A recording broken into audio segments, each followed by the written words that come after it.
ದೇಶಕ್ಕೆ ಯೋಧ, ನಾಡಿಗೆ ರೈತ, ಬಾಳಿಗೆ ಗುರು ಒಬ್ಬ ತಾನೆ. ಅಕ್ಷರ ಕಲಿಸೋ, ಅಜ್ಞಾನ ಅಳಿಸೋ, ಅವನೂನು ಅನ್ನದಾತಾನೆ.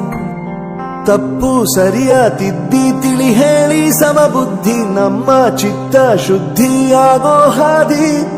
ಎಷ್ಟೇ ದೂರ ಹೋದ್ರೂ ಮರಿಬೇಡ ನಿನ್ನ ಬೇರು, ನಿನ್ನ ಸಾಧನೆಗೆಲ್ಲ ಇದುವೇ ಆದಿ.